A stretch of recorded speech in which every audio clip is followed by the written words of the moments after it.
अस्सलामु अलैकुम व रहमतुल्लाह। नहमदुहु व नसल्ली अला रसूलिहिल करीम। अम्मा बाद। अऊज़ु बिल्लाहि मिनश शैतानिर रजीम। बिस्मिल्लाहिर रहमानिर रहीम। इक़रा बिस्मि रब्बिकल लज़ी खलक़। सदक़ल्लाहुल अज़ीम।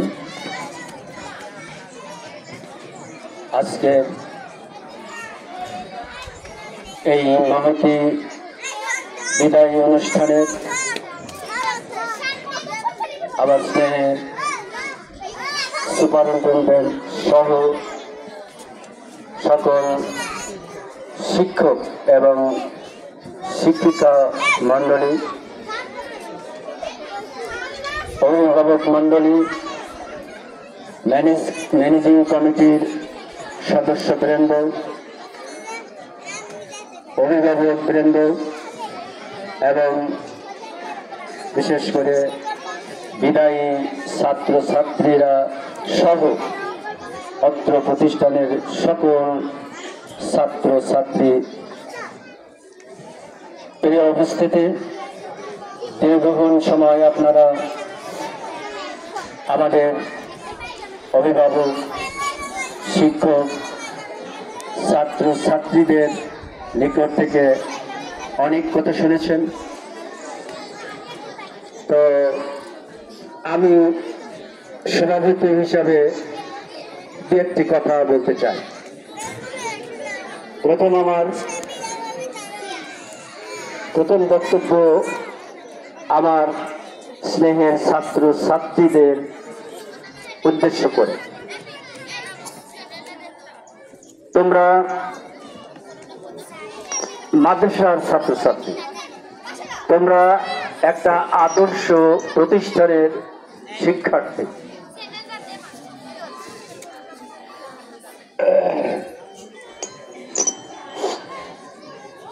প্রিয় উপস্থিতি, আমি যেটা বলতে চাই, একটা ইসলামী প্রতিষ্ঠান আর দেশের প্রচলিত অন্যান্য প্রতিষ্ঠানের মধ্যে কি পার্থক্য আছে কিনা? পার্থক্য। There is a great difference between a madrasa and high school. So I think you are students of madrasa. You must be ideal.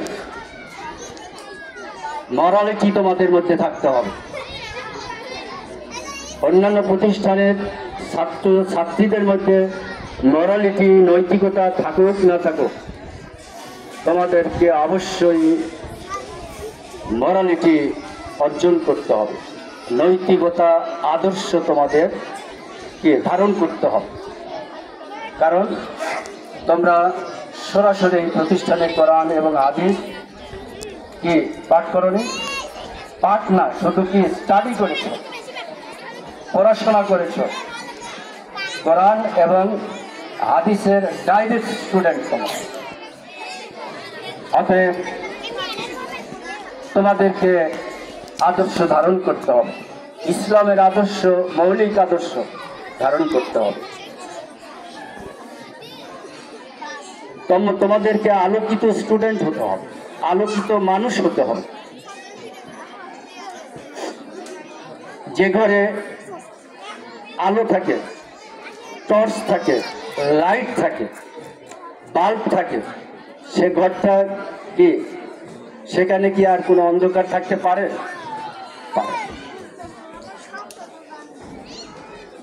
আর যে ঘরে আলো থাকে না, যে ঘরে লাইট থাকে না, সে ঘরটা টোটালি অন্ধকার।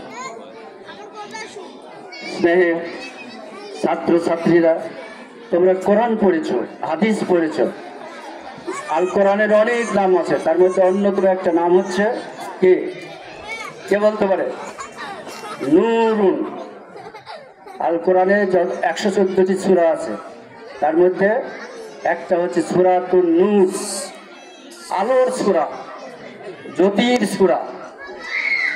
সেই কোরআনের তোমরা পাঠক, অতএব সেই আল কোরআনের ধারক বাহক হতে হবে। প্রিয় উপস্থিতি, প্রাসঙ্গিক ক্রমেই বলতে হয়, আমাদের দাখিল পর্যন্ত একটা স্টুডেন্ট পড়াশোনা করার পরে সে কিন্তু কি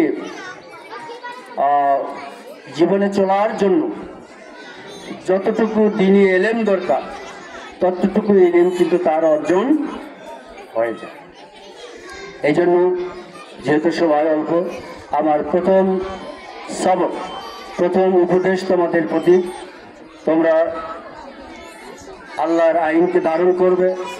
অন্যতম কর্মসূচি হচ্ছে তোমরা প্রতিদিন কোরআন হাদিস পড়বে। আল্লাহ বলছেন তোমরা পাঠ করো। আল্লাহ যে স্রষ্টা, যে আল্লাহ তোমাদের সৃষ্টি করেছেন, সেই আল্লাহর নামে তোমরা পাঠ করো। তাহলে আল্লাহ পড়তে বললেন। এই পড়াটা কিন্তু শুধু পাশ করার জন্য নয়, এই পড়াটা আজীবনের জন্য। আল কোরআনের সাথে যার যত বেশি সম্পর্ক থাকবে সে তত আলোকিত মানুষ হবে। এই জন্য তোমরা প্রতিদিন কোরআন পড়বে, 1, 2, 5 আয়াত অর্থসহ, তার সাথে হাদিস পড়বে অর্থসহ। আর 2 নম্বর উপদেশ হচ্ছে তোমরা কখনো জীবনে কখনো নামাজ ছাড়বে না। এই ছেলেরা কোথায় গেল? তোমরা কখনো নামাজ ছাড়বে না। নামাজ কি ফরজ না নফল? ফরজ। তোমরা যখন এই প্রতিষ্ঠান ছেড়ে আরো বড় বড় প্রতিষ্ঠান তোমরা যাবে, আমরা আশা করব তোমরা এই আদর্শ ধারণ করবে। যেখানেই যাবে তোমরা 5 ওয়াক্ত নামাজ, কি ইউনিভার্সিটিতে গেলেও জাহিলা যেন তোমাদেরকে আক্রান্ত করতে না পারে, বরঞ্চ জাহিলাকেই তোমরা আকৃষ্ট করবে আদর্শ দিয়ে। আল্লাহ নবী বলছেন আল মারাতুস সালিহাতু খায়রুম মিন মাতা'id দুনিয়া। আল্লাহ নবী বলছেন একজন সতী সাধবী নারী শ্রেষ্ঠ, খয়রিন বলা হয়েছে, শ্রেষ্ঠ। দুনিয়াতে যা কিছু আছে, দুনিয়ার সকল সামগ্রীর চেয়ে একটা নারীর শ্রেষ্ঠ সম্পদ হচ্ছে কি? তার চরিত্র, তার আদর্শ। আল্লাহ তৌফিক দিয়েছেন তোমাদের মাদ্রাসাতে পড়াতে, এই জন্য এই মাদ্রাসার আদর্শ, কোরআনের হাদিসের আদর্শ তোমরা ধারণ করবে। প্রিয় উপস্থিতি, এরপরে আমি শিক্ষক মণ্ডলীদের দৃষ্টি আকর্ষণ করতে চাই। আপনারা হচ্ছে জাতি গড়ার কারিগর। আলহামদুলিল্লাহ, এক সময় এই কারিগররা কি ভাত পায়নি। আলহামদুলিল্লাহ, এখন এই কারিগরদের যথেষ্ট সম্মান আল্লাহ দিয়েছেন। তো আপনাদের কারিগর হিসাবে, শিক্ষক হিসেবে আপনাদের কিছু দায়িত্ব রয়েছে। আপনারা ছাত্র ছাত্রীদের অবশ্যই পড়াবেন। তো পড়ানোর টিচিং এর মানটা যেন আরো সুন্দর হয়। আপনারা ইতিমধ্যে অনেক সুনাম তুলে নিয়েছেন। উপজেলার মধ্যে শ্রেষ্ঠ মাদ্রাসা, এটা কিন্তু চারটিখানি কথা না, আর জেলার মধ্যে 2য় স্থান অধিকার করেছে শ্রেষ্ঠ মাদ্রাসা হিসাবে। তাহলে নিশ্চয়ই আপনারা আপনাদের নাম ধরে মানে ঘোষণা না দেওয়া হলেও সাইলেন্টলি আপনারাও প্রশংসিত, আপনারাও একজন আদর্শ শিক্ষক। এই জন্য আমি আরো দৃষ্টি আকর্ষণ করব, আপনারা ভালো টিচিংয়ের জন্য ভালো প্রিপারেশন প্রয়োজন। ভালো পরীক্ষার জন্য যেমন ভালো প্রিপারেশন প্রয়োজন, ভালো টিচিংয়ের জন্য, ক্লাসে ভালো পড়ানোর জন্য ক্লাসেরও প্রস্তুতি প্রিপারেশন দরকার। আমি আশা করব আমাদের শিক্ষক মণ্ডলী প্রস্তুতি না নিয়ে ক্লাসে ঢুকবেন না। প্রস্তুতি নিয়ে ক্লাসে ঢুকলে নিশ্চয়ই আপনার ক্লাস প্রাণবন্ত হবে, স্টুডেন্টরা মুগ্ধ হবে, স্টুডেন্টরা আপনার টিচিংটা তারা কি অ্যাসিভ করতে পারবে, গ্রহণ করতে পারবে। প্রিয় উপস্থিতি, আরেকটি কথা, প্রিয় উপস্থিতি, আরেকটি কথা প্রাসঙ্গিক ক্রমে বলতেই হয়, সেটা হচ্ছে আমি এই মাদ্রাসার যারা ম্যানেজিং কমিটি আছেন সামনে আসবেন। এই যেহেতু এটা আদর্শিক একটা প্রতিষ্ঠান, ম্যানেজিং কমিটির সদস্যদেরকেও আদর্শ ধারণ করতে হবে। হাই স্কুলের সভাপতি আর মাদ্রাসার সভাপতি, এখানেও একটা পার্থক্য, ডিফারেন্স থাকতে হবে। মাদ্রাসার কোনো সদস্য বেনামাজি হতে পারবে না।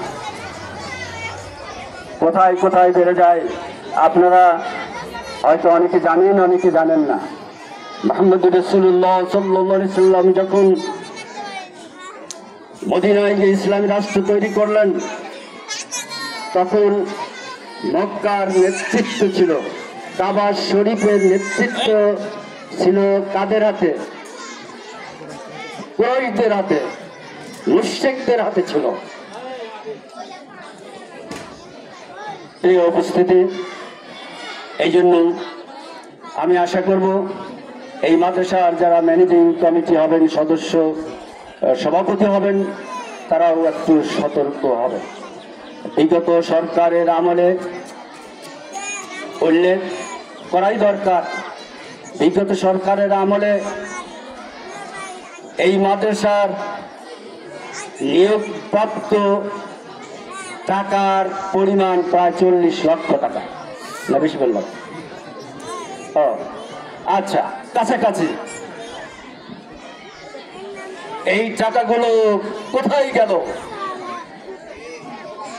এই মাদ্রাসার ফ্যাসিলিটিস এর বিল্ডিং কেন হলো না? না, এখানে কথাটা প্রাসঙ্গিক ক্রমেই বলতে হচ্ছে।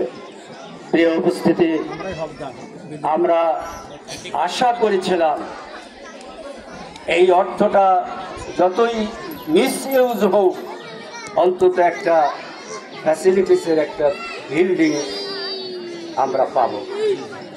অনেক দাখিল মাদ্রাসায় কি এই বিল্ডিং তারা পেয়েছে। প্রিয় উপস্থিতি, এর জন্য আমি ম্যানেজিং কমিটির সদস্যদের দৃষ্টি আকর্ষণ করছি, যে কোনো মূল্যে আমরা যেন এই ফ্যাসিলিটিস বিল্ডিংটা পেতে পারি, সেদিকে সুনজর রাখবেন। আর আর বিগত সময়ে অর্থ যেভাবে তছরূপাত হয়েছে, এখন আগামী দিনে অন্যায়ভাবে একটি টাকাও ইনশাআল্লাহ তছরূপাত হতে দেওয়া হবে না। এখন ওই নেশা, ওই চিন্তা চেতনা ভুলে যান। ওরা খেয়েছে কি, ওরা রাস্তা তৈরি করে গেছে, অতএব আমরাও অমনটি কাজ করব। আপনারা জেনে রাখেন, শুনে রাখেন, এই 30-40 লক্ষ টাকা যারা এই মাদ্রাসার তছরূপাত করেছে, যারা খেয়েছে, পকেটে রেখেছে, এরা হারাম খেয়েছে। এই অর্থ কি হালাল? প্রিয় উপস্থিতি, তাই আমি আমার আলোচনা দীর্ঘায়িত করতে চাই না। পরিশেষে আবারও গার্জিয়ানদের ব্যাপারে একটু বলতে চাই। গার্জিয়ানরা আপনাদের ছেলে মেয়েদের ব্যাপারে আপনাদেরও সতর্ক ভূমিকা রাখতে হবে। বিজ্ঞান প্রযুক্তির যুগে আপনি গার্জিয়ান যদি সতর্ক না হন, আপনার মেয়ে ছেলে নিশ্চিত অন্ধকারের মধ্যে ঢুকে পড়বে। এই জন্য এখানে আপনাদের দৃষ্টি আকর্ষণ করছি, আপনার সন্তান মূলত আপনার সন্তানের কল্যাণ তো আপনিই বেশি চান। তাই যদি হয় তাহলে সন্তানের লেখাপড়া, তারপরে ধর্মীয় বিশেষ করে নামাজ পড়া, কোরআন তেলাওয়াত করা, এগুলোর প্রতি আপনারা একটু তদারকি করবেন। আর পরিশেষে বিদায়ী স্টুডেন্টরা, তোমরা ভালো করো, পরীক্ষা সবচেয়ে সুন্দর রেজাল্ট করে পিতামাতার, শিক্ষকদের, অভিভাবকদের, গ্রামবাসীর কে মুগ্ধ করবে এবং তাদের মুখকে উজ্জ্বল করবে। এই আশাবাদ ব্যক্ত করেই আমার কথা এখানে শেষ করছি। আসসালামু আলাইকুম।